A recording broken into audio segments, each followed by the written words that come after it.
बिस्मिल्लाहिर्रहमानिर्रहीम। शुरू अल्लाह के नाम से जो बड़ा मेहरबान निहायत रहम वाला है।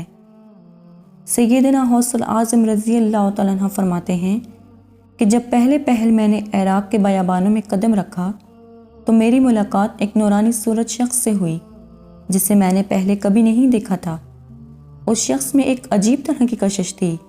मेरी फरासत बातनी कहती थी कि ये शख्स रिजाजुल हैब से है। उस शख्स ने मुझे कहा, क्या तू मेरे साथ रहना चाहता है? मैंने कहा हाँ। उस शख्स ने कहा, तो फिर अहद करो कि मेरी मुखालफत नहीं करोगे और जो मैं कहूँगा उस पर अमल करोगे। मैंने कहा, मैं तुम्हारी मुखालफत न करने और तेरा कहा मानने का अहद करता हूँ। अब उस शख्स ने कहा, अच्छा तो फिर इसी जगह बैठा रहे, जब तक मैं ना आऊँ ये जगह मत छोड़ना। ये कहकर वो चला गया और मैं वहाँ बैठकर इबादत इलाही में मशगूल हो गया। हत्ता कि एक बरस गुजर गया। अब वो शख्स फिर आया, एक साथ मेरे पास बैठा, फिर उठ खड़ा हुआ और कहा, जब तक मैं फिर तेरे पास ना आऊँ यहीं बैठा रहे। ये कहकर वो फिर चला गया और मैं वहीं बैठ गया।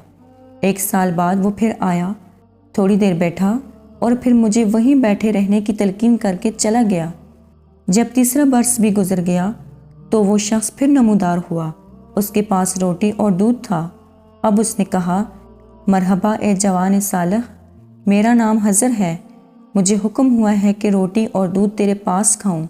चनाचे हम दोनों ने मिलकर रोटी और दूध खाया।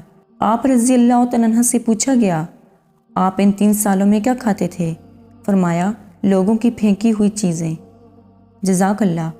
उम्मीद करती हूँ कि आपको आज की वीडियो पसंद आई होगी।